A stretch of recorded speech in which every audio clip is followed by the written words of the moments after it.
بسم اللہ الرحمن الرحیم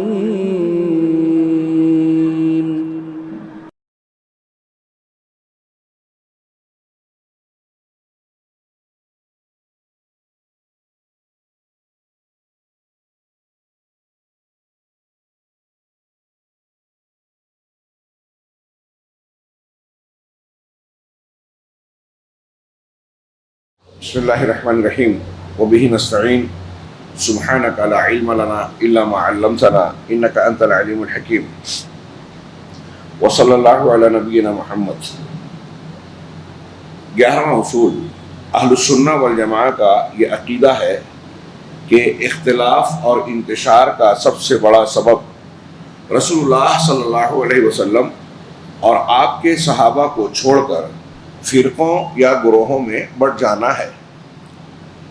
اختلاف اور انتشار اس سے سبھی لوگوں کو شکایت ہے، یا یوں کہیے کہ اپنے آپ کو اس سے بری قرار دینے کی کوشش کرتے ہیں۔ اور ہمارے یہاں بھی مجلسوں میں یہ سوال ہوتا ہے، گزشتہ 2-3 مرتبہ الگ الگ افراد نے یہاں بھی سوال کیا کہ یہ اختلافات کیوں ہوئے اور اس کے کیا یہ ختم نہیں ہو سکے گا۔ اور ایک صاحب وہ ان کا درد تھا، وہ تو کہہ رہے ہیں کہ آپ لوگ کچھ کرتے کیوں نہیں، ہم لوگ اگر کوشش کریں تو ختم کر سکتے ہیں، ان کا ایسا خیال تھا۔ تو میں نے کہا کہ اللہ کے نبی صلی اللہ علیہ وسلم نے جب یہ کہا کہ اس امت کے 73 فرقے ہوں گے، ایک جنت میں جائے گا، جنت کے راستے پہ ہوگا، باقی گمراہی پر اور جہنم کے راستے پر، تو یہ ایسا فتنہ ہے جو مقدر ہو چکا ہے۔ ھذا امر قد قدر، یہ ایک تقدیر کا فیصلہ ہے۔ اللہ کے نبی صلی اللہ علیہ وسلم نے 3 دعائیں مانگی تھی اہل اللہ تعالیٰ سے، میری امت کو پچھلی قوموں کی طرح اس طرح سے نیست و نابود نہ کر دے کہ ان کا نام و نشان مٹ جائے، یا کوئی دشمن اس طرح مسلط نہ ہو کہ ان کا صفایا کر دے، جسے آج کی زبان میں ہم نسلی تطہیر کہتے ہیں، جیسے بوسنیا میں کوشش کی گئی اور دوسرے کئی مقامات پر کہیں بھی کامیابی نہیں۔ یہ 2 دعائیں قبول ہوئی، لیکن امت کا آپس میں اختلاف نہ ہو کہ بعض کو مارے، یہ دعا قبول نہیں ہوئی۔ تو یہ اختلاف ہونا ہے، اور یہ اختلاف دراصل لوگوں کی آزمائش ہے، امتحان ہے۔ چنانچہ امت کے اندر جو اختلاف ہوتا ہے وہ کیوں ہوتا ہے، یہ جو دلوں میں سوال اٹھتے ہیں، اس کا جواب ہمارے اس 11 اصول کے تحت شیخ عبداللہ بن صالح العبیلان نے تفصیل سے بیان کیا ہے۔ یہ 14 صفحات پر مشتمل ہے۔ پہلے میں نے سوچا کہ اسے 15-20 منٹ میں اپنے الفاظ میں بیان کر دوں، لیکن درمیان میں اس میں جو تاریخ دی ہے وہ میں سمجھتا ہوں کہ بڑی اہمیت کی حامل ہے، اس لیے میں نے فیصلہ کیا کہ آج کے درس میں کچھ حصہ اس کا پیش کیا جائے، اور کل سوال جواب سے پہلے 15 منٹ میں انشاءاللہ کوشش کریں گے کہ باقیہ حصے کو پورا کر کے پھر سوال و جواب کی نشست رکھی جائے۔ میں ان کی عبارت یا دلیلوں کو پیش کر رہا ہوں۔ شیخ کہتے ہیں کہ اللہ تبارک و تعالیٰ نے ارشاد فرمایا، اختلاف مسلمانوں میں کیوں ہوا؟ نبی کریم صلی اللہ علیہ وسلم اور صحابہ کرام کے طریقے کو چھوڑنے کی وجہ سے۔ لیکن لوگ یہ کہتے ہیں ہمارے ہاں، جیسے منکرین حدیث کا ایک کہنا یہ ہے کہ حدیثوں کی وجہ سے اختلاف ہے۔ بتائیے، ان کے اقوال کو اگر مان لیا جائے تو اتحاد ہو جائے گا؟ جو سارے منکرین حدیث کے 20 گروپ مل کے قرآن کی روشنی میں 1 رکعت نماز نہیں بنا پائے، وہ کہتے ہیں حدیثوں کی وجہ سے اختلاف، حدیثوں کو نہ ماننے کی وجہ سے اختلاف ہے۔ یہ بات کہیے، اللہ کے رسول صلی اللہ علیہ وسلم کا فرمان مان لے وے اور اپنے امام، اپنے پیر، اپنے ذہن، اپنی عقل کی بات چھوڑ دے وے، بہت سے اختلاف ختم ہو جائیں گے۔ سمجھنے بوجھنے کا جو اختلاف رہے گا تو اس سے الگ گروہ اور فرقے نہیں بنیں گے۔ اللہ تعالیٰ کا ارشاد ہے، ان الذین فرقوا دینہم وکانوا شیعا لست منہم فی شیء انما امرہم الی اللہ ثم ینبئہم بما کانوا یفعلون۔ بے شک وہ لوگ جنہوں نے اپنے دین کو جدا جدا کر دیا، ٹکڑے ٹکڑے کر دیے، فرقہ فرقہ بنا دیا، گروہ بن گئے، اور وہ کئی گروہ بن گئے، تو کسی چیز میں بھی ان سے نہیں، یعنی آپ کا ان سے کوئی تعلق نہیں ہے۔ اللہ نے کہا لست منہم فی شیء، آپ ان میں سے کچھ بھی دخل نہیں رکھتے، آپ کا تعلق نہیں ہے، ان کا معاملہ تو اللہ کے حوالے ہے، پھر وہ انہیں بتائے گا جو کچھ وہ کیا کرتے تھے۔ یعنی یہ جو اختلافات کیا، راہ راست سے ہٹ گئے، اس کا نتیجہ انہیں بھگتنا ہوگا۔ اس کو ہلکا نہ سمجھیں، جو ہمارے یہاں لوگ سمجھتے ہیں کہ آپ اپنے مسلک پر، وہ اپنے مسلک پر، وہ اپنے مسلک پر، اس کا جواب دینا پڑے گا۔ ہاں، ابن کثیر رحمہ اللہ نے اس آیت کی تفسیر کرتے ہوئے کہا کہ یہ بات یہاں میں پھر آج سے یاد دلاؤں، پھر آپ لوگ انتہائی پھیل کر اور منتشر بیٹھے ہیں۔ مجھے لگتا ہے کہ کمال ہے، یہ روزانہ اگر پرانے ہیں تو یاد دلانا پڑتا ہے۔ یہ میری بات نہیں ہے، اللہ کے نبی صلی اللہ علیہ وسلم کی ہدایت ہے، بغیر بولے مسلمان کو اس پر اس کی تعمیل کرنی چاہیے۔ علامہ ابن کثیر کہتے ہیں کہ یہ آیت عام ہے، جو بھی اللہ کے دین کی مخالفت کرے اور اس میں پھوٹ اور افتراء پیدا کرے، گمراہی اور خواہش پرستی کی پیروی کرے، نیا دین اختیار کرے۔ بہت غور سے یہ قرآن کی آیت کی تفسیر کر رہے ہیں کہ جو بھی اللہ کے دین کی مخالفت کرے اور اس میں پھوٹ اور افتراء، آپ قرآن حدیث سے ہٹیں گے تو آپ دین کے مخالف ہو گئے، نیا طریقہ اختیار کیا۔ اب آپ اپنی عقل کی وجہ سے کر رہے ہیں، کسی امام کے بنائے ہوئے کسی اصول کی وجہ سے کر رہے ہیں، خواہش نفس کی وجہ سے کر رہے ہیں، کسی وجہ سے بھی کر رہے ہیں، آپ نے دین کی مخالفت کی پھوٹ ڈال دیا۔ تو گمراہی اور خواہش پرستی کی پیروی کرے، یا نیا دین اختیار کرے، نیا مذہب اختیار کرے، قبول کرے، وہی وہ یہ سب وعید میں داخل ہے۔ اس میں اللہ نے دھمکی دی ہے، جو فرقے بن رہے ہیں، گروہوں میں بٹ گئے، ہاں، آپ کا ان سے تعلق نہیں، وہ نبی کے طریقے پہ نہیں ہے، نبی آپ ان سے تعلق نہیں رکھتے، اور اللہ تعالیٰ اس کی خبر دے گا، یعنی خبر لے گا۔ ہاں، کیونکہ رسول اکرم صلی اللہ علیہ وسلم جس حق کو لے کر آئے ہیں وہ ایک ہی ہے، کئی ایک نہیں۔ کئی راستے، تو بھی صحیح اور میں بھی صحیح، سارے لوگ صحیح، افضل مفضول اور راجح مرجوح کی بات ہو تو چل سکتی ہے، لیکن مسلک الگ ہے، منہج الگ ہے، نام الگ ہے، اصول الگ ہے، کہیں ایک چیز بدعت ہے، کہیں ایک چیز شرک کی ہے، اور سب صحیح ہو، یہ ممکن نہیں ہے، یہ صحیح نہیں ہے۔ جو لوگ ایسا سمجھ کے اپنے آپ کو تسلی دیتے ہیں، دھوکے میں ہے۔ اللہ نے اپنے رسول صلی اللہ علیہ وسلم کو فرقہ بندی سے بچایا ہے۔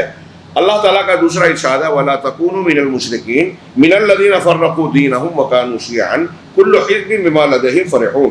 تم مشرکین میں سے نہ ہو جاؤ، مشرکین میں سے۔ یہ مشرکین کا شیوا ہے جو اگلا جملہ کہہ رہا ہے کہ وہ لوگ جنہوں نے اپنے دین کو فرقے فرقے میں بانٹ لیا، گروہ گروہ بنا لیا، اور وہ الگ الگ گروہ بن گئے، بہت سارے فرقے اور جماعتیں بن گئی۔ کل حزب بما لدیہم فرحون، ہر جماعت جو اس کے پاس ہے اس سے خوش ہے۔ کتنی بہترین تعبیر ہے قرآن کی۔ دیکھیے ہمارے یہاں جتنی جماعتیں ہیں سب خوش ہیں، سب مگن ہیں، مطمئن ہیں کہ میں صحیح ہوں، اور یہ طے ہے کہ اس میں سے صرف ایک ہی صحیح ہے، تو باقی سب لوگ غلط فہمی اور خوش فہمی میں مبتلا ہے۔ ابن کثیر نے اس آیت کی تفسیر کرتے ہوئے کہا کہ دراصل حقانیت ان سب سے گم ہو گئی ہے، سچ چھوٹ گیا ہے، اس امت میں بھی تفرقہ پڑا، لیکن ان میں ایک حق پر ہے، ہاں باقی سب گمراہی پر ہے۔ یہ حق والی جماعت اہل السنہ والجماعت ہے، جو کتاب اللہ اور سنت رسول صلی اللہ علیہ وسلم کو مضبوط تھامنے والی ہے، جس پر سابقہ زمانے میں، پرانے زمانے میں صحابہ، تابعین، تبع تابعین، ائمہ مسلمین تھے، گزشتہ زمانے میں بھی اور اب بھی۔ جیسا کہ مستدرک حاکم کی روایت میں رسول اللہ صلی اللہ علیہ وسلم سے نے جب فرقوں کے تقسیم کا ذکر کیا اور آپ سے پوچھا گیا کہ نجات پانے والا گروہ کون ہوگا، تو آپ نے فرمایا کہ من کانا علی مثل ما انا علیہ اليوم واصحابی، یہ وہ جماعت ہے، یہ وہ لوگ ہیں جو اس منہج اور طریقے پر ہوں گے جس پر آج اللہ کے رسول کہہ رہے ہیں، جس پر آج میں ہوں اور میرے صحابہ ہیں۔ اب کتنی سمپل، سادی، صاف بات ہے۔ اللہ کے نبی صلی اللہ علیہ وسلم جس منہج طریقے پر تھے، صحابہ جس منہج اور طریقے پہ تھے، وہی طریقہ نجات والا ہے۔ اب لوگ گمراہ کرتے ہیں، نہیں فلاں کو اختیار کر لو۔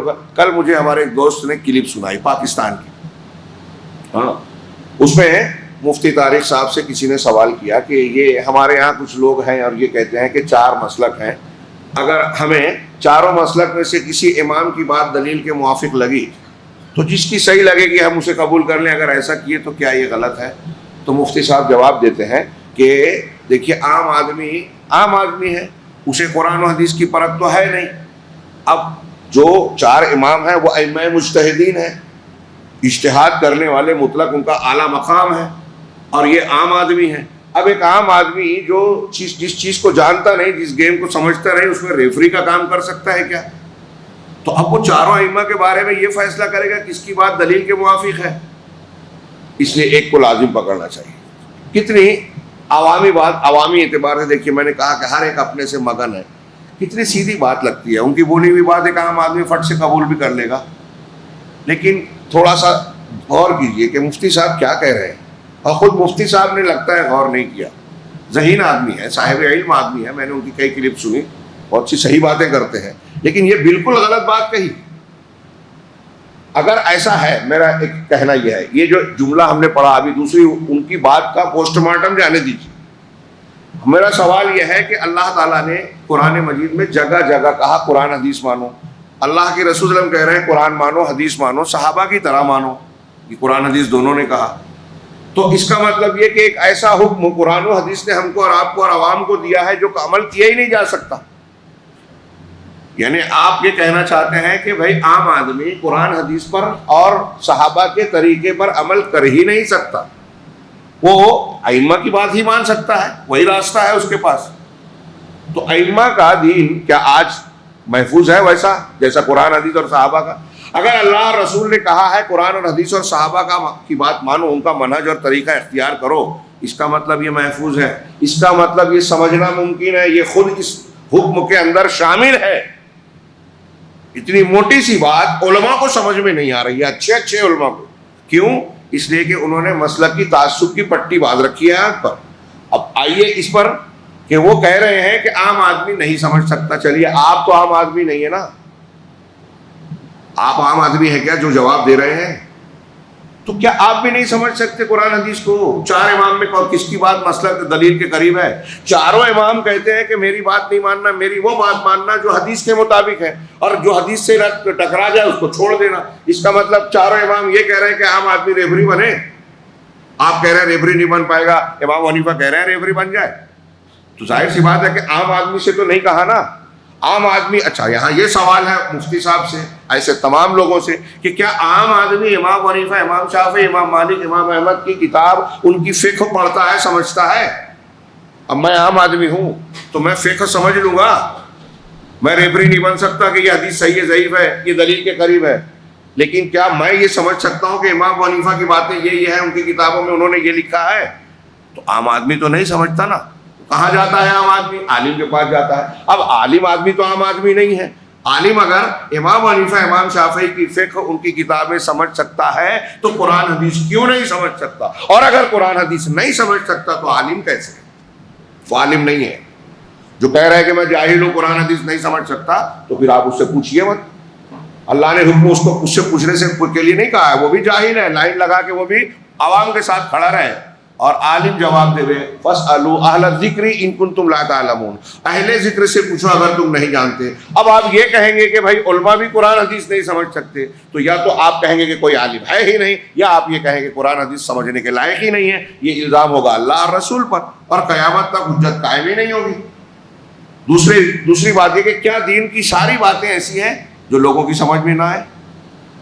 کہ کچھ چیزیں ایسی ہو سکتی ہیں وراثت کی, دقیق فقہی مباحث کی, جو عوام کو یا علماء میں سے ہلکے پھلکے علماء کو, ہم جیسے چھوٹے لوگوں کو سمجھ میں نہ آئے. کچھ چیزیں, کیا دین کی سبھی بات ایسی ہے جو سمجھ میں نہ آئے؟ نماز کا طریقہ رسول اللہ صلی اللہ علیہ وسلم نے جو بتایا, اس کے موٹے موٹے مسائل جو ہر عام آدمی کو بھی پڑھنا ہے نماز, اس کی سمجھ میں نہیں آئے گی. ایسی چیز کرنا ہے جو ہم کو سمجھ میں نہیں آتی. حدیثوں میں اس کو واضح نہیں کیا گیا ہے, اللہ کے رسول نے پہنچایا نہیں ہے, صحابہ نے بتایا نہیں ہے اپنی اگلی نسل کو, اور اللہ نے اس کو محفوظ نہیں کیا. آپ یہ کہنا چاہتے ہو؟ میں نے تھوڑا سا آپ کو اس کلپ کی روشنی میں باتیں کہی ہیں, یہ ہمارے یہاں بہت کامن باتیں ہیں. اس طرح لوگ دھوکہ دیتے ہیں. صحابہ کے زمانے میں آپ دیکھیں, وہاں بھی عام آدمی تھے, تابعین کے زمانے میں بھی عام آدمی اس وقت کیا کرتا تھا؟ ریفری نہیں بنتا تھا, ریفریوں سے پوچھتا تھا, ہاں کہ بھائی ان کا یہ فتویٰ ہے, ان کا یہ فتویٰ ہے. ایک عالم نے یہ کہا, ایک عالم نے وہ کہا, دونوں میں اختلاف ہو گیا تو وہ تیسرے اور چوتھے کے پاس جاتے تھے, فیصلہ ہو جاتا تھا. اور آپ ایسا کریں گے تحقیق معلوم ہو جائے گا کس کی بات دلیل کے قریب ہے. وہ ریفری نہیں بن رہا ہے, وہ سمجھنے کی کوشش کر رہا ہے. اور جو ایسی کوششیں کرنے کے باوجود اگر غلطی کر بیٹھے کچھ مسائل میں تو وہ معاف کیا جائے گا.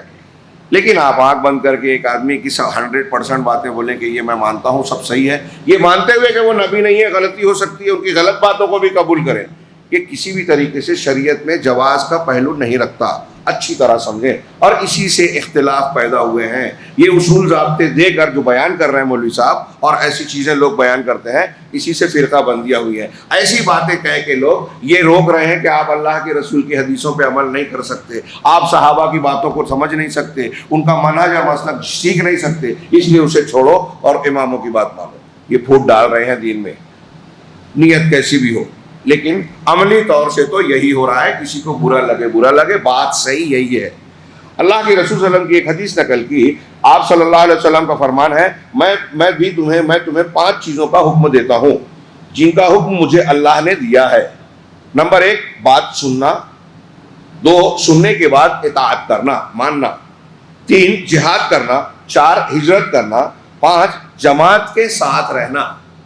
اس سے پہلے کہ اس میں وہ جماعت کیا ہے؟ اہل حق ہے، جو قرآن و حدیث کو ماننے والے ہیں۔ صحابہ کا جو طریقہ ہے، پہلی جماعت صحابہ کی جماعت ہے، تو جو اس طریقے پہ ہے وہی جماعت ہے، چاہے پوری بھیڑ میں، پورے شہر میں 2 آدمی ہو، 1 آدمی ہو، وہی جماعت ہے۔ جماعت کے ساتھ رہنا، کیونکہ جو جماعت سے ایک بالشت بھی ہٹا، یعنی الگ ہوا، اس نے اسلام کا پٹا اپنی گردن سے باہر نکال دیا، باہر نکال پھینکا۔ دیکھیے یہ 5 چیزیں، اور جماعت سے جڑنا، ان چیزوں کا اس کا التزام کرنا۔ اگر جماعت سے آپ ایک بالشت ہٹ گئے تو اللہ کے رسول کہہ رہے ہیں آپ اسلام سے نکل گئے، پٹا نکال دیا اسلام کا، مسلمان نہیں رہے، الا یہ کہ پھر اسلام میں واپس آ جائے، یعنی توبہ کر لے، جماعت سے جڑ جائے۔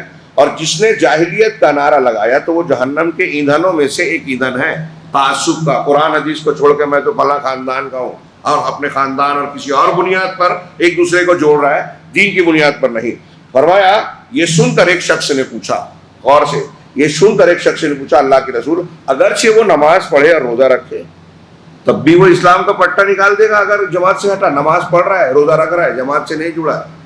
ہمارے یہاں کچھ لوگ شارٹ کٹ ڈھونڈتے ہیں نا، دیکھیے دین کے ایک حصے پہ عمل کر کے سمجھتے ہیں جنت ریزرویشن کر لی، جہنم سے بچ گئے، اب آگے کچھ بھی کرتے رہیں۔ اتنے فضائل بتا دیے کچھ چیزوں کے کہ ان کی فضیلت کی روشنی میں آپ سمجھتے ہیں یا لوگ سمجھتے ہیں کہ اب لوگوں کا حق مارے، حلال حرام کی تمیز نہ رکھیں، دوسرے حقوق، جماعت کے کیا حق ہے، امر بالمعروف نہی عن المنکر نہ کریں، کوئی مسئلہ نہیں ہے، جنت پکی۔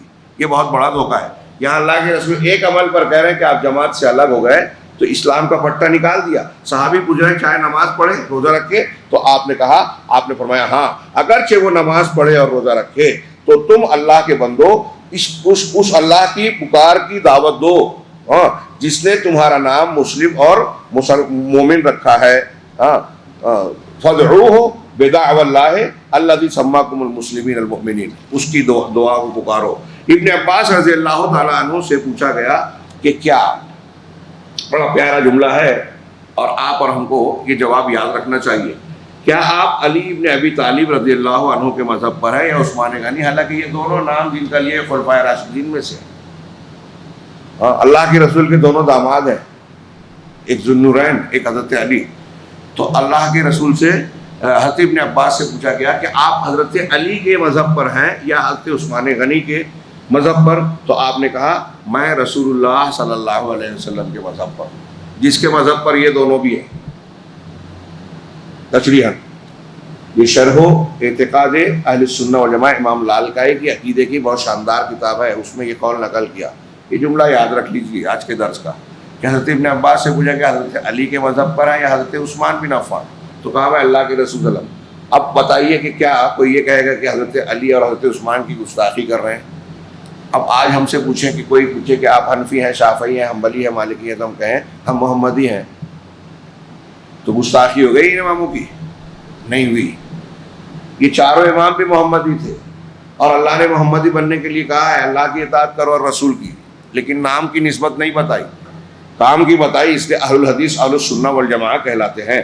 اختلاف امت کی تاریخ یہاں یہ عنوان ہے، اور اس میں کچھ عبارتیں ہیں دلیلوں کے بعد کہ میں اسے اپنے زبان میں بیان کر سکتا تھا، لیکن اس اختصار میں بعض مرحلے شاید چھوٹ جائیں، اس لیے میں آج کے اس درس میں اس کی کچھ عبارتیں 3-4 صفحات ہے، تھوڑے تھوڑے تشریح کے ساتھ بیان کرتا ہوں، اور آج کے درس پر وہیں تک اکتفا کریں گے۔ یہ تاریخ دماغ میں رکھیے، عام طور سے یہ تفصیل بیان نہیں کی جاتی، سنتے بھی ہیں لوگ تو بہت تھوڑا بڑا، یہاں بھی اختصار ہی کے ساتھ ہے۔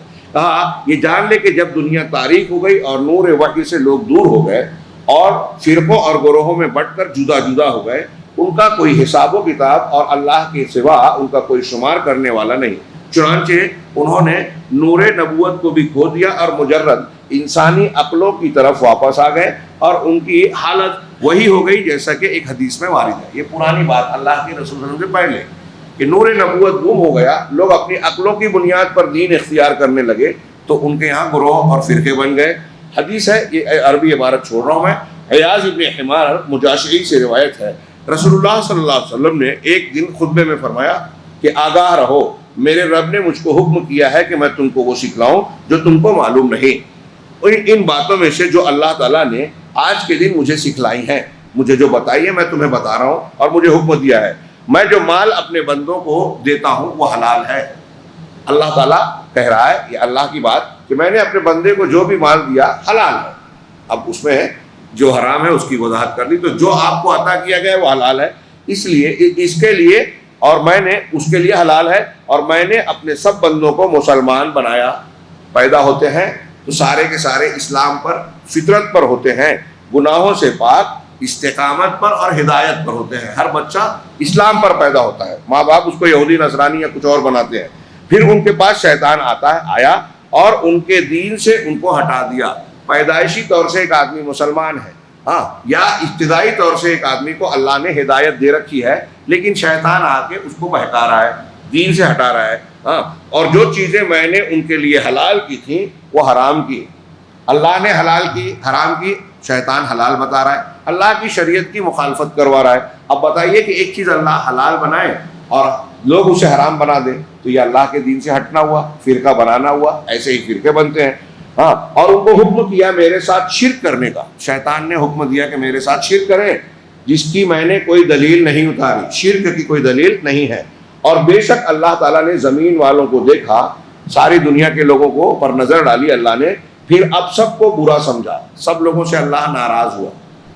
ہاں, عرب ہو یا عجم, سوائے ان چند لوگوں کے جو اہل کتاب میں سے باقی تھے, مطلب اصلی دین سے ہٹ گئے تو اللہ سب سے ناراض ہو گیا.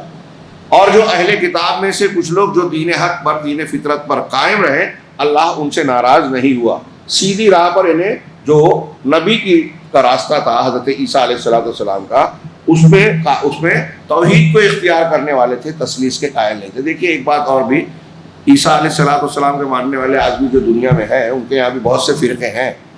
اس میں بھی ایک گروہ ہمیشہ سے رہا جو توحید کو مانتا تھا.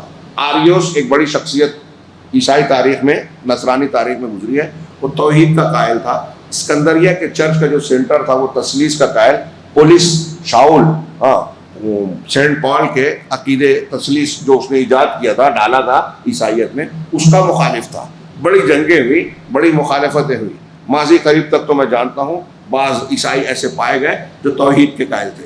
مولانا ابوالکلام آزاد نے ایک جگہ لکھا ہے کہ نجاشی بادشاہ جس کے دربار میں صحابہ کرام پہنچے تھے, اور حضرت جعفر رضی اللہ تعالیٰ عنہ نے سورہ مریم کی آیتیں سنائی اور وہ رونے لگے, وہ اور وہاں کے پادری, اور قرآن کی آیتوں کو سننے کے بعد زمین سے ایک تنکا اٹھا کر حضرت نجاشی نے جو کہا تھا کہ تم نے جو بیان کیا, ہاں, یہ حضرت عیسیٰ اس کے مقابلے میں اس تنکے کے برابر بھی نہ زیادہ تھے نہ کم تھے, بالکل اتنے ہی تھے جتنے تم نے اس کلام میں بیان کیا. اور یہ بھی کہا کہ یہ جو کلام قرآن تم نے پیش کیا ہے, یہ کلام اور وہ کلام جو حضرت موسیٰ لے کر آئے تھے, ایک ہی مصدر سے, ایک ہی مشکات سے نکلے ہوا کلام ہے.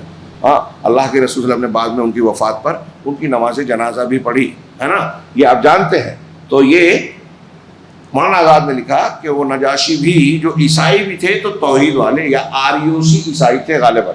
ہاں, آگے بڑھتا ہوں میں. چنانچہ بہت غور سے, یہ پہلے ایسے تھے, ہاں, چنانچہ سارے عقل پرست تو برے ہیں سوائے ان لوگوں کے, عقل پر چلنے والے لوگ غلط ہو جاتے ہیں, ہاں, سوائے ان لوگوں کے جنہوں نے وحی الہی کو مضبوطی کے ساتھ تھام لیا ہو.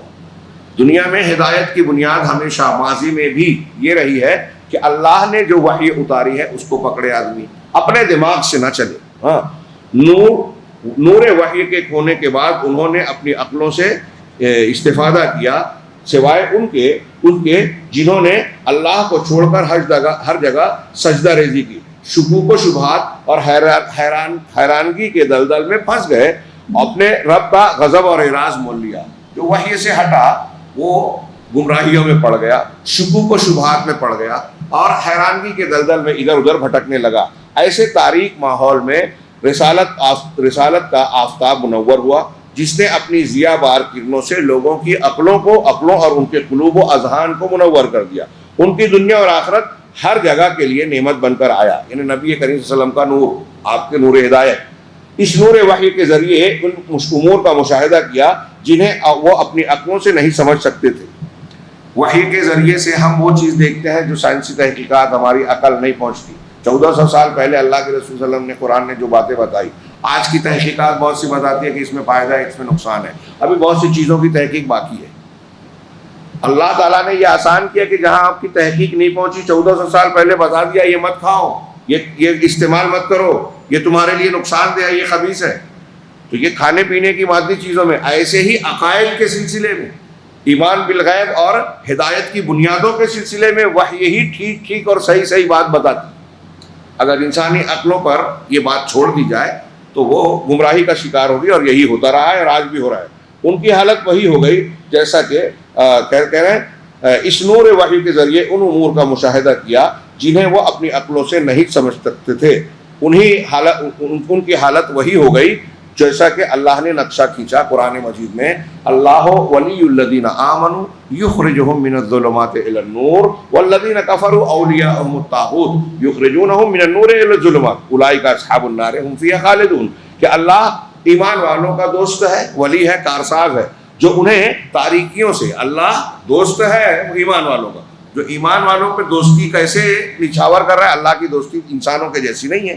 ہاں, تو اللہ کیا کر رہا ہے کہ ظلمات سے, تاریکیوں سے, گمراہیوں سے, غلط طریقوں سے نکال کر نور یعنی ہدایت پر لاتا ہے. اور جو لوگ کافر ہیں نا, ان کے دوست طاغوت ہیں, شیاطین ہیں, اور ہر وہ چیز جو گمراہ کرتی ہے جس کو اللہ کے سوا پوجا جائے, ہاں, وہ طاغوت انہیں نور سے, روشنی سے تاریکیوں کی طرف لے جاتے ہیں.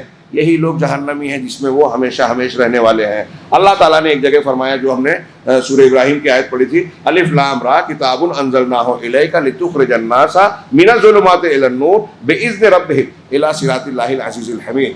الف لام را ایک کتاب ہے, یہ عظیم کتاب ہے جسے ہم نے تیری طرف نازل کیا ہے. کیوں نازل کیا ہے؟ قرآن کا کام کیا ہے, قرآن کا فائدہ کیا ہے؟ ایک بڑا فائدہ, تاکہ تم لوگوں کو اندھیروں سے روشنی کی طرف نکال لاؤ.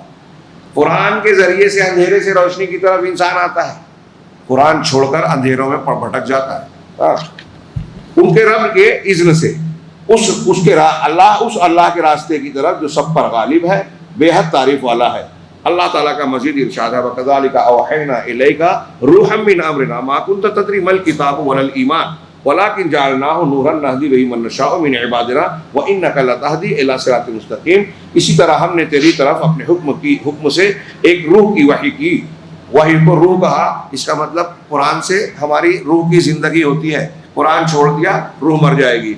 تو نہیں جانتا تھا کہ کتاب کیا ہے. اللہ کے رسول سے کہا جا رہا ہے کہ قرآن آنے سے پہلے آپ کو معلوم نہیں تھا کہ کتاب کیا ہے, اور نہ یہ کہ ایمان کیا ہے, لیکن ہم نے اسے ایک ایسی روشنی بنا دیا جس کے ساتھ ہم اپنے بندوں میں سے جسے چاہتے ہیں راہ دکھاتے ہیں, اور بلا شبہ تو یقیناً سیدھے راستے کی طرف رہنمائی کرتا ہے. ان آیتوں پر غور کیجیے آپ کہ اللہ کے رسول صلی اللہ علیہ وسلم کو بھی کہا جا رہا ہے کہ آپ کو اگر وحی نہیں ملتی, قرآن نہیں ملتا, تو سچائی کا, ہدایت کا علم آپ کو بھی نہ ہوتا. ایمان کیا ہے آپ کو پتہ نہیں تھا, پتہ چلا اس وقت جب قرآن دیا گیا. تو آج بھی اسی کی ضرورت ہے. جب اللہ کے رسول صلی اللہ علیہ وسلم کو پابند کیا جا رہا ہے کہ آپ کی ہدایت قرآن سے جڑی ہے, اور اللہ نے جو وحی آپ کی طرف کی ہے وہی حق و ہدایت ہے, تو سوچئے قرآن اور اللہ کے رسول صلی اللہ علیہ وسلم سے ہٹ کر کسی شخصیت کی سمجھ بوجھ, کشف و خواب, فلاں رائے اور فلاں چیز کو دیکھا جائے تو گمراہی نہیں ہوگی کیا, فرقہ نہیں بنے گا کیا؟ کتنی صاف تعلیم ہے اس میں کہ اللہ رب العالمین کہہ رہا ہے ہدایت وحی الہی میں ہی ہے. ساری سوجھ بوجھ, فقہیات, سمجھ بوجھ اسی کے گرد گھومے گی. ہاں, اللہ تعالیٰ کا ارشاد ہے اومن کان میتن فاحییناہ وجعلنا له نورا یمشی بہ فی الناس کمن مثلہ فی الظلمات لیس بخارج منہا.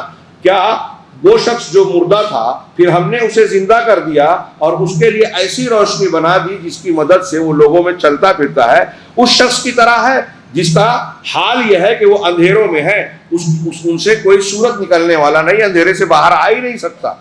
ایک آدمی کو اللہ نے روشنی دی، زندہ کیا وہ، اور ایک آدمی اندھیرے میں بھٹک رہا ہے، کیا دونوں ایک جیسے ہیں؟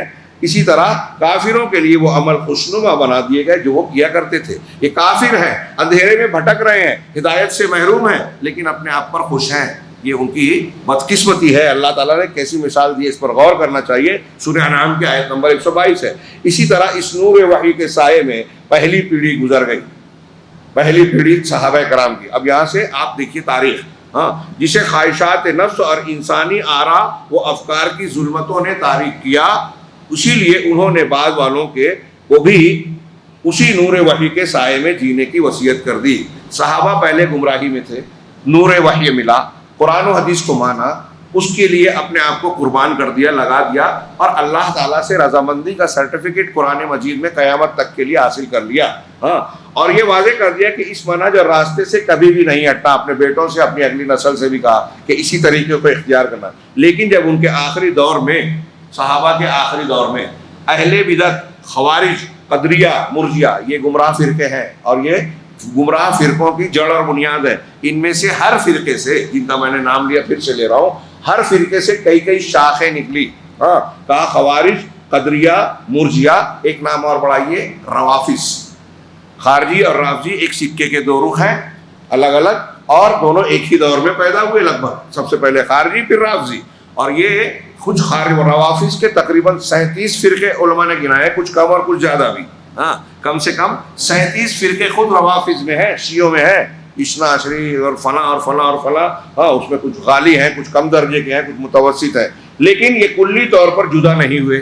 شروع میں یہ فرقے بنے، مرجیہ، قدریہ، تقدیر کا انکار کر رہے ہیں، ارجا میں ایمان کے معنی میں جو ہے ایمان سے عمل کو غائب کیا، جہمیہ میں کچھ اللہ رب العالمین، خوارج جو ہیں یہ صحابہ سے اختلاف کیا، لیکن نماز پڑھ رہے ہیں، روزہ رکھ رہے ہیں، اللہ کے رسول نے کہا تم ان کی نماز کے سامنے اپنی نماز کو، روزے کے سامنے اپنے روزے کو، ان کی قرت کے سامنے اپنی قرت کو حقیر سمجھو گے۔ صحابہ سے کہا، دین پر عمل کر رہے ہیں، لیکن قاعدے غلط بنا دیے۔ خوارج نے کہا کہ جو کبیرہ گناہ کرے گا اسلام سے خارج ہو جائے گا، اور اس قاعدے کو بنا کر بہت سارے صحابہ کرام کو کہا کہ انہوں نے گناہ کیا، گناہ ہے یا نہیں یہ الگ بات ہے، اگر کیا بھی تو کہا کہ یہ گناہ کیا اور کافر ہو گئے، ان کو مار ڈالنا فرض ہے، اور یہ امر بالمعروف نہیں انہوں نے کہا۔ حضرت علی کو شہید کر دیا انہی لوگوں نے، عبد الرحمن ابن ملجم نے۔ تو یہ پورے طور سے اگرچہ گمراہ ہو گئے، خوارج اسلام سے باہر ہو گئے، لیکن یہ سارے کے سارے پورے طور سے ان کی روش ایسی نہیں تھی کہ پورے طریقے سے اپنے آپ کو مسلمان نہ کہے، اپنے آپ کو مسلمان کہتے تھے، کہتے تھے کہ ہم مسلمان ہیں۔ کہا تو یہ خوارج، اہل بدعت، خوارج، قدریہ اور مرجیہ پیدا ہونے لگے، تو یہ بھی اس نور سے دور ہونے لگے جس کے سائے میں اس امت کی پہلی پیڑھی جی رہی تھی، لیکن یہ کلی طور پر جدا نہیں ہوئے، بعض چیزوں میں ہو گئے، بعض چیزوں کو مان رہے ہیں، اس اعتبار سے کلی طور سے کہا۔ اب یہ الگ فتویٰ ہوگا کہ کفر شرک تھا کہ نہیں۔ نصوص شرعیہ کی تعظیم کرتے تھے یہ خوارج، مرجیہ بھی، اپنے مسلک کو اختیار کرنے کے باوجود دلیل قرآن حدیث سے ہی دے رہے ہیں، اور قرآن و حدیث سے استدلال کرتے ہیں، ان سے استدلال بھی کرتے تھے، اپنی عقلوں پر انہیں مقدم بھی کرتے تھے۔ انہوں نے ابھی تک یہ دعویٰ نہیں کیا تھا کہ ان کی عقلیں مقدم نہیں کرتے تھے، ان شرعی نصوص پر مقدم ہیں، شروع میں یہ نہیں کیا، بعد میں معتزلہ اور عقلیت پسندوں نے یہ باقاعدہ دعویٰ کیا۔ آج بھی ہم دیکھیں کہ بہت سے لوگ ایسے ہیں جو عقل کی بنیاد پر قرآن حدیث کو رد کرتے ہیں، لیکن قرآن حدیث کو ماننے کا ہی دعویٰ کرتے ہیں، یہ نہیں بولتے ہم نہیں مانتے، انکار حدیث ہے کہتے، انکار حدیث نہیں کرتے۔ ہمارے درمیان ایسے لوگ ہیں جو منکرین حدیث ہیں، جو اپنے آپ کو اہل قرآن، ان کو کل منکر حدیث ہیں، کچھ ایسے ہیں جو ماننے کا دعویٰ کرتے ہیں لیکن بہت ساری صحیح حدیثوں کا قتل کر دیتے ہیں، اور الٹے سیدھے اصول بنا کے اس کو، حدیثوں کو بے عمل بنا دیتے ہیں۔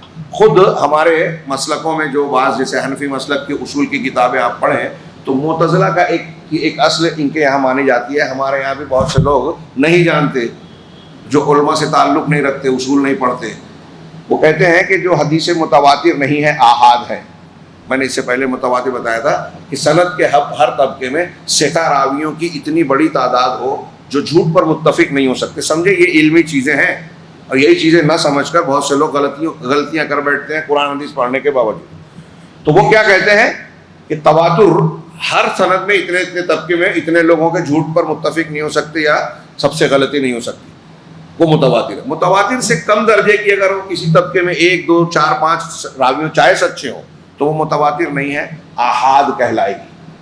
اور آحاد حدیث سے ظن کا فائدہ ملتا ہے. ظن کا معنی انہوں نے یہ سمجھ لیا کہ گمان, شک, کیونکہ حق کے مقابلے میں جب ظن آتا ہے قرآن و حدیث میں تو اس کو شک شبہ کے معنی میں استعمال کرتے ہیں. لیکن ظن کا معنی اگر ایمانیات کے سیاق و سباق پہ آتا ہے تو اس کا معنی یقین کا ہوتا ہے. الذین یظنون انہم ملاقو ربہم, جو لوگ یہ یقین رکھتے ہیں کہ اپنے پروردگار سے ملنے والے ہیں. مومنین کے بارے میں قرآن نے کہا, وہاں یظنون ظن کا ترجمہ یقین کرتے ہیں, یہ لوگوں نے فراموش کر دیا. لیکن اب وہ قاعدہ جو معتزلہ نے بنایا تھا جو بالکل غلط ہے, ہمارے کچھ فقہا نے لے لیا کہ آحاد ہیں اور اس سے ظن کا فائدہ ہوتا ہے. اس لیے حنفی مسلک کی کتابوں میں آپ کو کئی جگہ ملے گا کہ حدیث تو ایسی حدیث سے قرآن پر زیادتی نہیں کر سکتے. قرآن کی تشریح کرنے کو کہتے ہیں, قرآن پر زیادتی نہیں کر سکتے. میں ایک مثال دوں, مثلاً قرآن میں ان کے کہنے کے مطابق لڑکی کی شادی کے لیے ولی کی ضرورت نہیں ہے. اب حدیث ہے کہ جو عورت جو ہے بغیر ولی کے نکاح کرے گی اس کا نکاح نہیں ہوگا. تو احناف کی کتابوں میں آپ دیکھیں گے حنفی مسلک والے کہتے ہیں کہ دیکھیے قرآن میں ولی کا نہیں ہے, اس حدیث میں ہے, یہ حدیث احاد میں سے ہے. اب حدیث احاد سے قرآن پر زیادتی نہیں کی جا سکتی, اس لیے یہ ضروری نہیں ہے. ان کا مسلک یہ ہے کہ بغیر ولی کے اگر لڑکی شادی کر لے تو شادی ہو جائے گی. لیکن اللہ کے رسول کا صاف فرمان ہے, ایما امرأۃ نکحت بغیر اذن ولیھا فنکاحھا باطل فنکاحھا باطل فنکاحھا باطل. جو بھی عورت بغیر ولی کی اجازت کے شادی کرے اس کا نکاح باطل ہے, اس کا نکاح باطل ہے, اس کا نکاح باطل, ہوا ہی نہیں نکاح.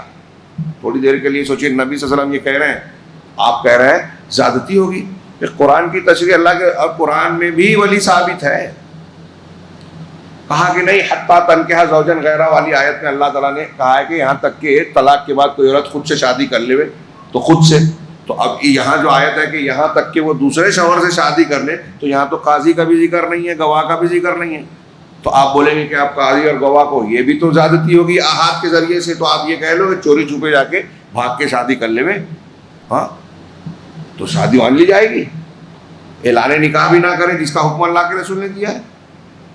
تو یہ غلط اصول بنایا گیا, اور میں یہ پیش کرنا چاہتا ہوں آپ کے سامنے کہ یہ غلط اصول جو بنایا گیا, اس اصول کی بنیاد پر علماء نے فہرست بنائی ہے.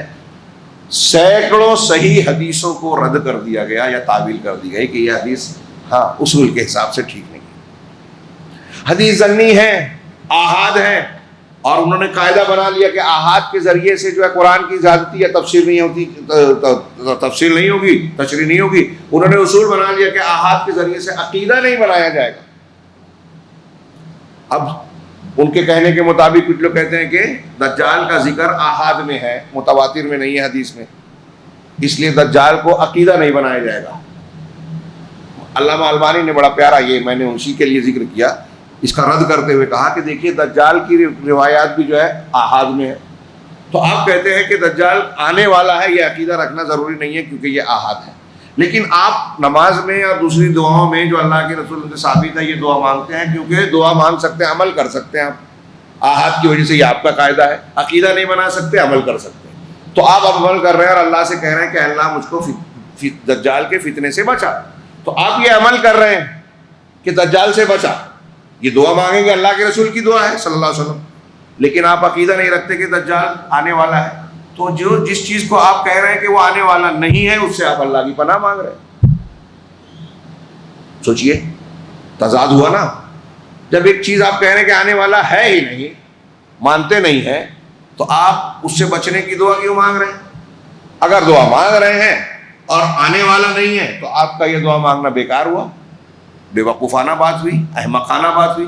آپ جس چیز کو مانگ رہے ہیں مطلب یہ کہ اس کی حقیقت ہے, آپ اس کو مان رہے ہیں, ماننا پڑے گا. اور اگر نہیں مان رہے تو دعا بھی مت کیجیے. تو یہ عجیب تضاد ہے. ایسے اصول بنائے گئے جس کی بنیاد پر حدیثوں کو رد کر دیا گیا. تو بہرحال یہ میں نے ان کے اصول بتایا کہ انہوں نے ایسے اصول بنائے ہیں, لیکن ابھی اس وقت تو انہوں نے یہ دعویٰ نہیں کیا کہ ہماری عقل قرآن و حدیث پر مقدم ہے.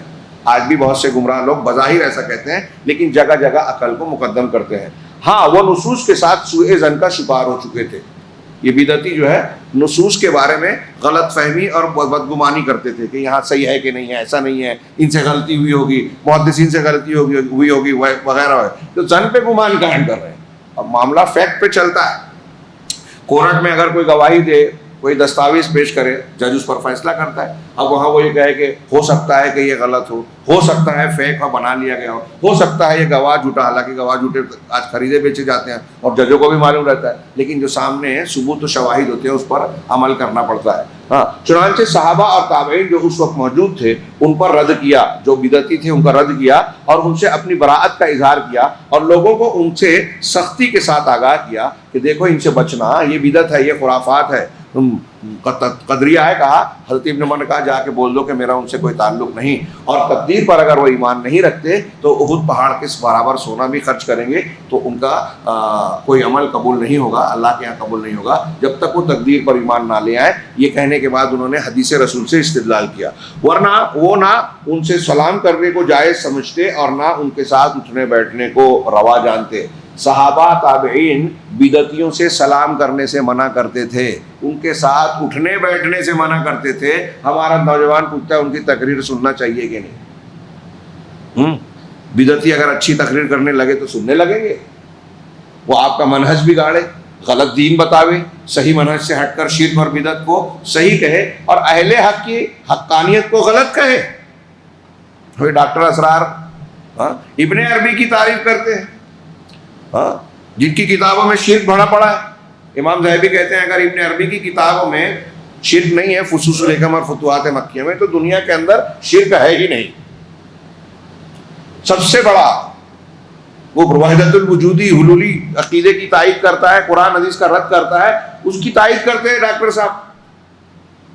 اور علامہ ابن تیمیہ جو قرآن و حدیث کی دعوت دینے والے ہر بدعتی کا رد کیا، ڈٹ کر جیل قید بند کیا کیا جھیلا، جہاد کیا، ان کا رد کرتے ہیں، جو دلائل سے ہر بات کرتے ہیں، جن کی بات صحیح ہے۔ ابن عربی کو جو رد کر رہے ہیں، مشرک اور کافر بتایا، یہ ڈیرنگ کی یہ جگر والوں کا کام ہے، ان کو رد کر رہے ہیں ڈاکٹر اسرار۔ ہمارے نوجوان مسلکی جو حق کے ماننے والے ہیں ان کو سن رہے ہیں، علماء سے بحث کر رہے ہیں، تائید کر رہے ہیں کہ بھائی ان کی اچھی باتیں ہیں۔ یہ دیکھیے، یہ جو اشارہ کیا نا، صحابہ تابعین تبع تابعین، امام احمد بن حنبل اپنے شاگردوں میں سے کوئی اگر کسی بدعتی کی مجلس میں چلا گیا تو اس کو بولتے تھے کہ اگر وہاں جانا ہے تو میرے پاس نہیں آنا، ناراض ہو جاتے تھے، پھر اس سے درس لینے سے منع کرتے تھے کہ وہ اپنی بدعت کا اثر تم پر ڈالے گا۔ سیکھنے کے لیے استاد کی حیثیت سے معمولی بدعت والے کے پاس بھی مت بیٹھیے، سکھانے کے لیے کافر اور مشرک کے سامنے بھی بیٹھ جائیے۔ دھیان رکھیے یہ قاعدہ، اس لیے کہ آپ اپنے بچے کو کسی کم بدعت والے، آپ کو لگتا ہے ہلکی پھلکی بدعت ہے، آپ کچھ بھی سمجھ رہے ہیں، اگر بدعت والے آدمی کے حوالے آپ نے بچے کو شاگرد کی حیثیت سے کیا تو شاگرد استاد کا اثر لے گا، کچھ نہ کچھ ضرور لے گا۔ اور اگر استاد صحیح ہے، شاگرد بدعتی ہے تو چلے گا، اس لیے کہ اس کی اصلاح ہوگی۔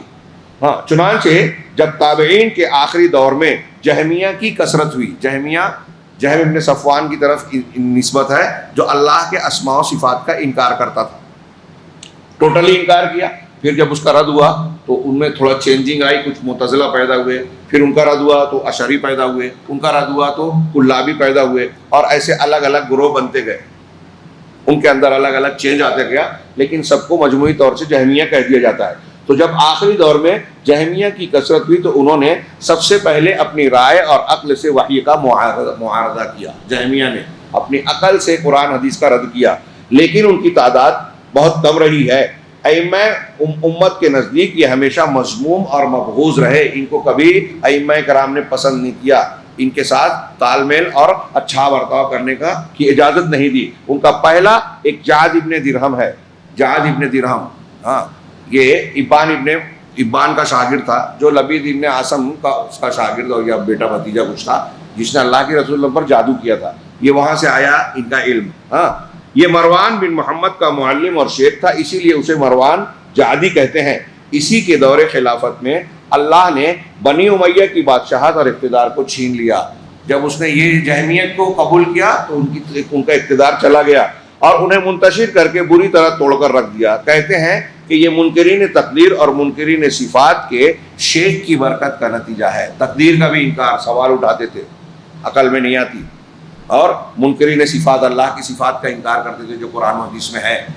چنانچہ جب اس کا معاملہ لوگوں میں مشہور ہو گیا تو عراق کے امیر، یہ تاریخ کو آپ دماغ میں رکھیے، میں نے اسی کے لیے آپ سے شروع میں ذکر کیا تھا، تو عراق کے امیر خالد بن عبداللہ قصری نے اسے گرفتار کر لیا، جعاد بن درہم کو، اور عید الاضحیٰ کے دن خطبہ دیتے ہوئے کہا کہ لوگوں تم قربانی کرو، تم جانوروں کی قربانی کرو، اللہ تمہاری قربانیوں کو قبول فرمائے، میں جعد بن درہم کو قربان کرنے جا رہا ہوں، کیونکہ اس کا اعتقاد ہے، اس کا عقیدہ یہ ہے کہ اللہ نے موسیٰ علیہ السلام سے کلام نہیں کیا اور نہ ہی ابراہیم علیہ السلام کو اپنا دوست بنایا۔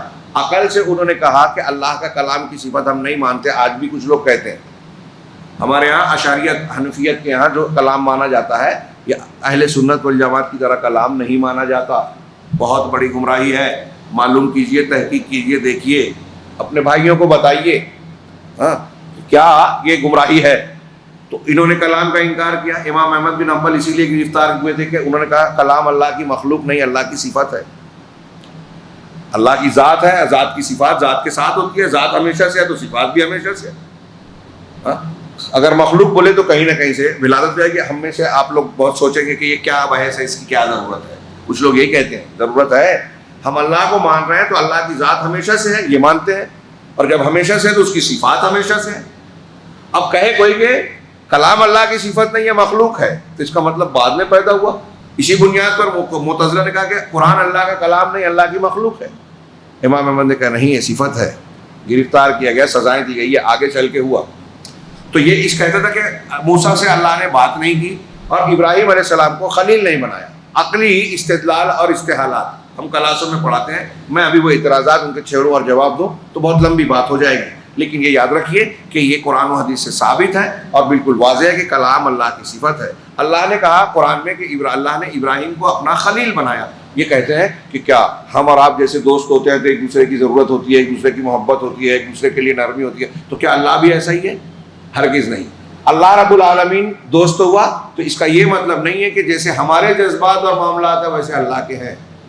اللہ رب العالمین کے دوست اس کی شان، اس کے شایان شان ہیں، جیسے اس کو لائق و زیبا ہے اس اعتبار سے ہے، بندوں کی طرح نہیں ہے۔ لیکن اللہ نے ابراہیم کو دوست بنایا۔ تو حضرت عبداللہ قصری نے کہا کہ اس کا ایسا خیال ہے کہ اللہ نے موسیٰ سے بات نہیں کی، ابراہیم کو دوست نہیں بنایا، میں اس کی قربانی کرنے والا ہوں۔ اللہ تعالیٰ ذات کی بکواس سے بلند و بالا ہے، اس نے ممبر پہ یہ اوپر کہی تقریر پہ، پھر وہ ممبر سے اترا اور وہیں پر اسے ذبح کر دیا، عیدگاہ پر یا جہاں بھی تھا، لوگوں کے سامنے اس کو ذبح کیا، جعد بن درہم کو۔ اور شیخ العقید طحاویہ میں واقعہ نقل کیا اور اس میں آگے یہاں نہیں کیا ہے، آگے یہ لکھا کہ عبداللہ قصری نے، حاکم نے جو یہ عمل کیا تھا تو ایسے ہی نہیں کیا تھا، اس وقت کے سارے علماء سے فتویٰ لینے کے بعد کیا تھا، اہل سنت کے۔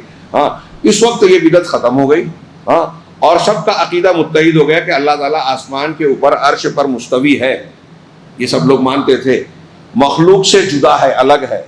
یہ دب گیا معاملہ، انہوں ختم ہو گئے، کہا مطلب اس کا غلبہ نہیں رہا۔ وہ صفات کمال سے متصف ہے اللہ تعالیٰ، یہ لوگوں نے مان لیا۔ اپنے بندے اور رسول موسیٰ علیہ السلام سے کلام کیا ہے اور ان کے لیے پہاڑ پر تجلی فرمائی تھی، لیکن پہاڑ ریزہ ریزہ ہو گیا، پہاڑ اللہ کی تجلی کی تاب نہیں لا سکا۔ جب موسیٰ علیہ السلام کہ میں دیکھنا چاہتا ہوں، کہا تم نہیں دیکھ سکتے۔ جب تجلی کی اللہ نے تو حضرت موسیٰ بے ہوش ہو گئے، پہاڑ ریزہ ریزہ ہو گیا۔ یہ ساری صفات جو قرآن و حدیث میں ہیں، یہ چیزیں موجود ہیں، اس کو مانتے ہیں اہل سنت، جیسے قرآن و حدیث میں ویسے ہی مانتے ہیں، ہماری عقل میں آئے نہ آئے، اور اللہ کی صفات کو تشبیہ نہیں دیتے۔ یہاں تک کہ یہ سب غلبہ رہا، یہاں تک کہ تیسری صدی آئی اور مامون رشید کے دور خلافت میں فلسفہ اور منطق کا رواج عام ہو گیا، علوم معقولات کے لوگ دلدادہ ہو گئے، یہ عقلی علوم۔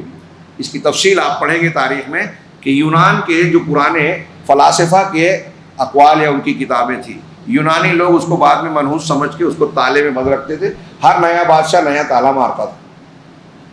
کہ ہارون رشید اور مامون کے دور میں مسلمان فقہا محققین گئے اور کہا کہ وہ کتابیں ہمیں دے دو، تو یونانیوں نے کہا کہ یہ کتابیں منحوس ہیں، بہت سے علماء نے درباریوں نے اس کو مت دو۔ ایک نے کہا کہ یہ منحوس ہے، دے دو مسلمانوں کو، اسلام پھیلتا جا رہا ہے، یہ کتابیں پڑھ کے ان کے یہاں فتنہ فساد آئے گا اور ہم لوگ چین سے ہو جائیں گے۔ اس کی رائے پر پھر اتفاق ہوا اور انہوں نے کتابیں دے دی. اس کے اردو عربی تراجم ہوئے. ہاں، اور عربی تراجم ہوئے تو فلسفہ اور منطق کی جو باتیں ہیں، وہ جو ارسطو، فیثاغورس، افلاطون، اس زمانے کے جو بڑے بڑے فلاسفہ تھے اور ان کی کتابیں تھیں منطق فلسفے کی، وہ سب آئی. اب جب یہ آئیں تو اس کا دور ہو گیا. ان کتابوں کے ترجمے کے بعد لوگ عقلی اور فلسفے کے اصولوں کو بنانے لگے. اب یہ کچھ فرقے بنے ہیں جس کا تذکرہ ہونے جا رہا ہے، جنہوں نے عقل اور فلسفے کی بنیاد پر، منطق کی بنیاد پر بنائے گئے اصولوں کی روشنی میں قرآن و حدیث کو سمجھنے اور سمجھانے کی کوشش کی. ان اصولوں سے جہاں قرآن و حدیث کا ٹکراؤ ہوا، اصولوں کو مانا، قرآن حدیث کو رد کیا، اس کی تعویل کی، اس کو رد کر دیا، غلط کہہ دیا. یہ کتنی عظیم بڑی گمراہی تھی. اور اس فلسفہ اور منطق کے اس باڑ میں بہت گمراہیاں پھیلی. بہت سارے ایسے عقائد جو ایمان بالغیب سے تعلق رکھتے ہیں، لوگوں میں اس کو ڈگمگا دیا گیا، عقل و فلسفے اٹھائے گئے. اس دور میں جو اعتراضات ہوئے تھے، ہمارے علماء سلف نے اس کا بھرپور جواب دیا. وہ غائب ہو گئے تھے، 1000 سال تک غائب رہے. پھر یہ مستشرقین یورپ اور امریکہ کے ان کتابوں کو جھاڑ پھونک کر نکالتے ہیں، اور آج کے دور میں جنگلوں میں یونیورسٹیاں بنا کے اسٹڈی کی، اور انہی اعتراضات کو پھر سے نئے ڈھنگ سے اور اس میں کچھ کمی بیشی کر کے آج کے زمانے میں پھیلا دیا. اور آج کے زمانے میں منکرین حدیث، صحابہ پر اعتراض کرنے والے، نئے نئے گروہ اور نئے نئے ازم کو اختیار کرنے والے انہی فتنوں سے پیدا ہو رہے ہیں. اس کا تعلق تاریخی طور سے یہ ہے. یہ فرقے نام سے چاہے آج موجود نہ ہو، ان کی فکر، ان کے خیالات، ان کے بنائے ہوئے اصول آج بھی لوگوں کو گمراہ کر رہے ہیں. لہٰذا اس کو غور سے سنیے کہ یونانی کتابوں کا ترجمہ کیا گیا، لوگ انہی علوم میں مشغول ہو گئے. اس وقت اس کے دربار حکومت میں مامون ہارون رشید کے جہمیہ کا غلبہ ہو گیا. جبکہ اس کے پہلے، یہ مامون کی بات ہے، مامون کی، جبکہ اس سے پہلے باپ رشید نے، ہارون رشید نے انہیں دور کر دیا تھا، بلکہ بہتوں کو جیل میں ڈال دیا تھا اور قتل کروا دیا تھا، جیسے عبداللہ قصری نے مارا. ہاں، لیکن مامون پر یہ غالب آ گئے. مامون ان کے اثر میں آ گیا، مامون رشید، اور اپنے عقائد فاسدہ کی طرف دعوت دینا شروع کر دیا اور لوگوں کو آزمائش میں مبتلا کر دیا، اور انہیں سزا دینا شروع کر دیا کہ جو نہیں مانتا ہماری بات وہ سزا کے لائق ہے. اس کے مختصر دور خلافت کے بعد معتصم باللہ آیا، جس نے امام احمد بن حنبل رحمہ اللہ کو قید و بند کی سزا دی. اس نے بھی اسی باطل عقیدے کا پرچار کیا. امام احمد سے کہتے تھے بات مان لو، میں اپنے ہاتھ سے، یہ خلیفہ کہتا تھا کہ اپنے ہاتھ سے آپ کی زنجیریں کھولوں گا. امام احمد نے کہا کہ میں اللہ اور اس کے رسول کی بات مانتا ہوں، مجھ سے اگر بات منوانا ہے تو یہ مت کہو زنجیریں کھولوں گا. ایتونی بشیء من کتاب اللہ اور سنت رسول، اگر مجھے منوانا ہے تو اللہ کی کتاب اور اس کے رسول کی سنت کی کوئی دلیل پیش کر دو، میں مان لوں گا. یہ تھے اہل حدیث. علماء نے کہا رخصت ہے نا، کہا وہ رخصت والوں کا دین کمزور لوگوں کا دین ہے کہ اپنی جان بچانے کے لیے گئے. آج پورے عالم اسلام میں مورخ قلم لے کر کھڑا ہے کہ عالم اسلام میں ایک بھی بندہ بچتا ہے یا نہیں جو حق بات پیش کرے. لوگ خاموش ہیں، ڈر کے مارے سچائی نہیں بیان کر رہے ہیں. یہ حال تھا. بڑے بڑے ائمہ نے بعد میں کہا کہ امام احمد کو جو جگر ملا ہمیں نہیں ملا، ہم مانتے وہی تھے لیکن کہہ نہیں پائے.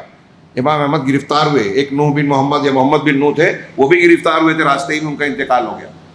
امام احمد کو کیسی سزا ہے؟ کیا ہے جو جلاد کوڑے مارتا تھا، کہتا تھا کہ مجھے خود عجیب لگتا تھا، جو کوڑا میں نے احمد بن حنبل کو مارا، اگر ہاتھی کو ایک مارتا تو وہ چنگھاڑ مار دیتا تھا. کئی کوڑے مارے جائے تو بے ہوش ہو جاتا. ہاں، ان سے کہا گیا تو انہوں نے نہیں مانا، اور انہوں نے کہا مجھے منوانا ہے تو اللہ کی کتاب ہے، اس کے رسول کی سنت لا کے بتاؤ، میں مان لوں گا. اور ان کا ایک نعرہ تھا جو بعد میں اہل الحدیث اہل السنہ کا نعرہ بن گیا، حسبنا کتاب اللہ و سنت رسول، ہمارے لیے اللہ کی کتاب اور اس کے رسول کی سنت کافی ہے. تو امام احمد بن حنبل کو یہ آزمائش میں مبتلا کیا. اس نے بھی اسی باطل عقیدے کا پرچار کیا. مامون نے، جہمیہ نے اسے سمجھا دیا تھا کہ وہ اس عقیدے سے، اگر آپ یہ عقیدہ مان رہے ہو تو اللہ کی تنزیہ اور پاکی مراد لیتے ہیں، مطلب اس سے اللہ کی شان کو مان رہے ہیں ہم ایسا مان کے، اور تشبیہ، تمثیل اور تجسیم سے اسے پاک کرنا چاہتے ہیں اللہ کو. جب ہم یہ کہہ رہے ہیں کہ اللہ کلام کی صفت سے متصف نہیں ہے، اللہ ایسا نہیں ہے جو قرآن میں ہے، تو اس کا مطلب ہم یہ کہنا چاہ رہے ہیں کہ اللہ تبارک و تعالیٰ کسی کے جیسا نہیں ہے.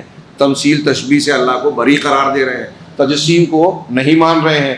یہ صحیح مسلک ہے. چنانچہ یہ اس کے دربار میں غالب رہے. قاضی اور گورنر انہی میں سے مقرر ہوتے تھے، لیکن پھر بھی اسی طریقے سے شرک، بدعات اور خرافات کو اسی طرح قوت ملی کہ بادشاہوں نے ان کی سرپرستی کی. پھر بھی وہ نصوص کو رد نہیں کر سکتے تھے. یہ سب ماننے کے باوجود وہ قرآن و حدیث کے بارے میں یہ نہیں کھل کے کہتے تھے کہ ہم نہیں مانتے یا قرآن حدیث کو نہیں مانا جائے گا، ہاں، اور نہ ہی اپنی عقلوں کو ان پر مقدم کرتے تھے. حالانکہ معتزلہ کا یہ اصول بعد میں بن گیا تھا، کیونکہ اس وقت اسلامی عقائد ہی کا غلبہ تھا، احادیث ہی کا بازار گرم تھا، اہل سنت والجماعت ہی کی کثرت تھی، اس لیے وہ ترغیب و ترہیب دونوں پہلوؤں کا استعمال کرتے تھے. کچھ مجبور ہو کر ان کے باطل عقائد کو مان لیتے تھے جب جن پر زور زبردستی کی جاتی، لیکن ان کا دل ایمان پر مطمئن ہوتا تھا. اوپر سے ان کے ساتھ ہو گئے لیکن اندر سے ایمان رکھتے تھے.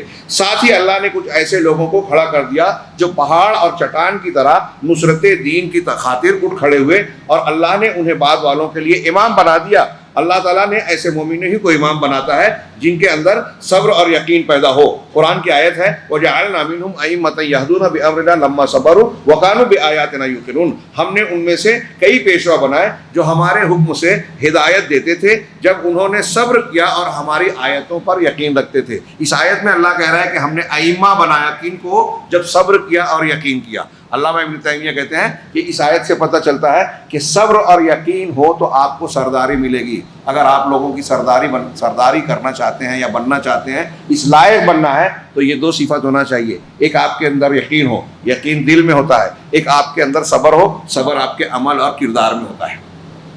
صبر اور یقین سے امامت ملتی ہے. وَجَعَلْنَا مِنْهُمْ أَئِمَّةً يَهْدُونَ بِأَمْرِنَا لَمَّا صَبَرُوا وَكَانُوا بِآيَاتِنَا يُوقِنُونَ. بہرحال جہمیہ کی سختیوں اور تکلیفوں کو برداشت کیا ائمہ سلف نے، اہل حق نے، مگر رسول اللہ صلی اللہ علیہ وسلم کی سنت کو ترک نہیں کیا. جبکہ انہیں ترغیب و ترہیب سمیت تمام ہتھ کنڈوں سے آزمایا گیا، ان کو جو ہے بلا میں مبتلا کیا گیا. اللہ نے اپنی رحمت سے اس فتنے کو بھی ختم کر دیا اور سنت کو کامیاب کیا، یہاں تک کہ اہل سنت والجماعت کو فتح مبین حاصل ہوئی. دوبارہ ہر جگہ یہی چھا گئے، اور اس وقت انہوں نے اپنی کتابیں لکھ دی اتنی کتابیں لکھی جن کا کوئی شمار نہیں. پھر وہ دور گزر گیا، لیکن اس کے بعد پہلے کے مقابلے کہیں زیادہ برا دور آیا. ایسا شیطانی گروہ پیدا ہو گیا جس نے اپنی عقل و رائے سے رسولوں کے منہج کی مخالفت کرنا شروع کر دی.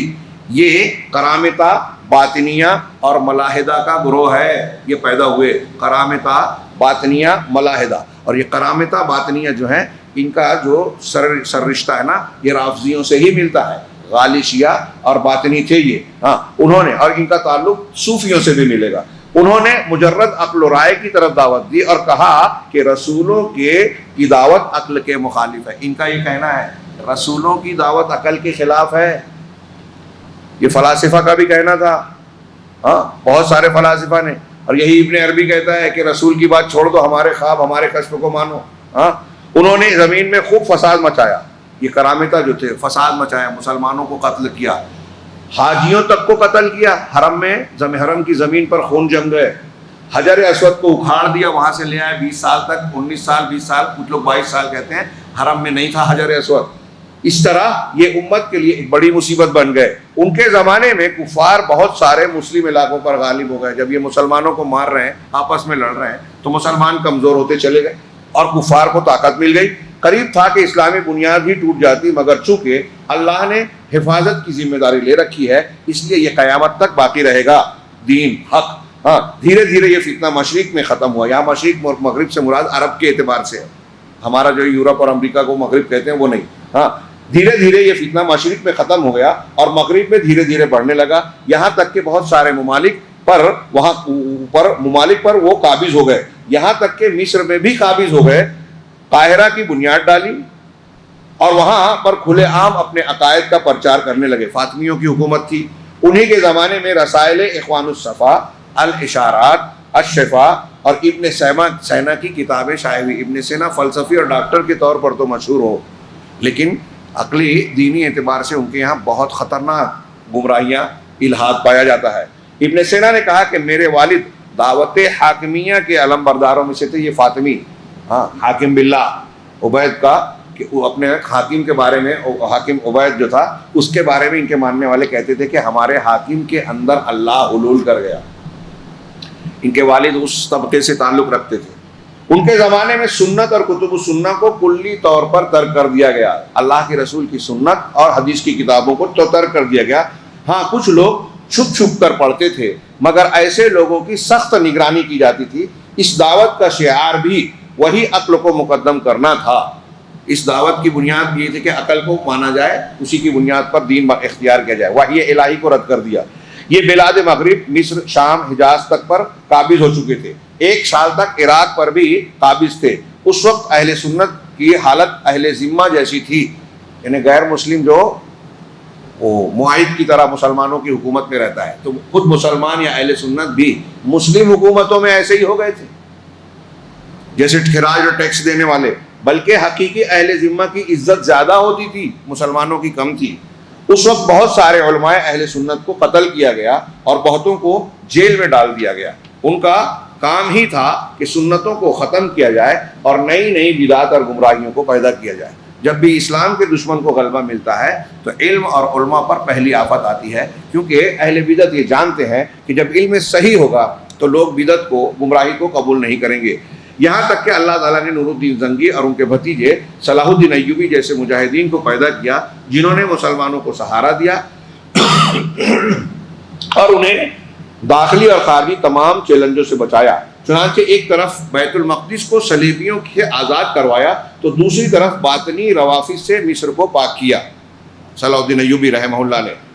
یہ روشنی ایک مدت تک باقی رہی، لیکن دھیرے دھیرے ختم ہونے لگی اور اس پر منطق و فلسفہ کی تاریکیاں دوبارہ چھانے لگی، اور ایسا تاریک دور آیا کہ لگتا تھا اسلام کا نام تک مٹ جائے گا۔ اس وقت منطق و فلسفہ کا امام نصیر الدین طوسی، یہ بھی شیعہ تھا، یہ وہی ہے جس نے ہلاکو کی فوجوں سے چھانٹ گانٹ کر کے بغداد کا دروازہ کھولا تھا، ہلاکو کی فوج اندر آنے دی تھی، قتل عام ہونے دیا تھا، پھر بعد میں ہلاکو اور اس کی فوج نے اسے بھی نہیں چھوڑا تھا۔ نصیر الدین طوسی کا تھا منطق و فلسفہ کا امام۔ اس کے دور میں مدارس و مساجد کے اندر نجس قسم کے جادوگر، نجومی اور ملحد فلاسفہ وغیرہ رکھے جانے لگے، یہاں تک کہ انہوں نے نماز میں قبلہ کو قطب شمالی کی طرف پھیرنے کا فیصلہ کر لیا، مسلمانوں کے قبلے سے ہٹا کر۔ لیکن اللہ نے اس مصیبت سے مسلمانوں کو محفوظ رکھا۔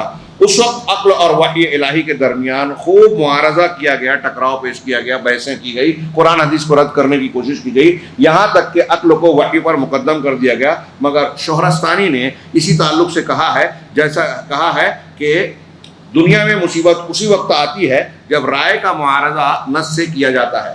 دیکھیے شہرستانی، علامہ شہرستانی نے لکھا، البدایہ والنہایہ کے مصنف، کہ دنیا میں مصیبت کب آتی ہے؟ جب آپ قرآن حدیث کو چھوڑ کر عقل کے پیچھے بھاگنے لگیں اور شریعت پر خواہشات کو مقدم کر دیا جاتا ہے۔ اس وقت تو لوگ اسی مصیبت سے جوجھ رہے ہیں اور اس کے انجام بد سے پریشان ہیں۔ اسی دور میں حمیدی کی جست یعنی اختلاف، ابن عربی کی حقائق اور رازی کی تشقیقات کا ظہور ہوا اور منطق و فلسفہ کو عروج حاصل ہوا۔ یہ الگ الگ شکلیں ہیں گمراہیوں کی، اور پوری حکومت اور سربراہان مملکت انہی علوم فاسدہ کی سرپرستی کر رہے تھے، مگر اللہ نے اپنے دین کی حفاظت کے لیے انہی میں سے ایک مخلص بندے کو کھڑا کیا۔ یہ اللہ کا وعدہ تھا نا، اس لیے ہر دور میں جہاں باطل آیا اہل حق میں سے کسی کو اللہ نے کھڑا کیا، جسے شیخ الاسلام، مگر اللہ نے جسے شیخ الاسلام ابن تیمیہ رحمہ اللہ سے جانا جاتا ہے، جنہوں نے ان کے خلاف اپنی پوری زندگی صرف کر دی، ان کے باطل کو ایکسپوز کیا، ان کے تلبیسات کو بیان کیا، صحیح عقل اور صحیح نقل کے درمیان مقارنہ کیا اور ان کے استدلال کی دھجیاں بکھیر دیں اور انہیں بلبلاتا چھوڑ دیا۔ علامہ ابن تیمیہ نے اپنی کتابوں میں انتہائی بھرپور دلیلوں کے، جس کا جواب نہیں دے پاتے تھے ان کے مخالفین، قبول کرتے تھے، شکایتیں کر کے گرفتار کروایا،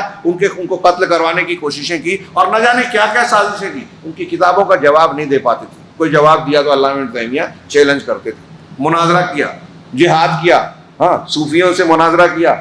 کچھ لوگوں نے کہا کہ علامہ ابن تیمیہ سے مناظرہ کرتے ہوئے دلیل میں نہیں پورے، تو کہا کہ ایسا کرتے ہیں کہ ہم اور آپ دونوں آگ پہ چلتے ہیں، جو جل گئے وہ ناحق، جو نہیں جلا بچ گئے وہ حق پر۔ علامہ ابن تیمیہ کہا کہ میں راضی ہوں، آپ ایسا کیجئے، یہ میری ایک شرط ہے، مگر کہ جب انگارہ جلایا جائے تو اپنے پیروں کو آپ بھی اور میں بھی گرم پانی سے دھوئیں گے، غسل کر لیں گے، پھر آگ پہ چلیں گے۔ انہوں نے انکار کر دیا، کہا نہیں کریں گے۔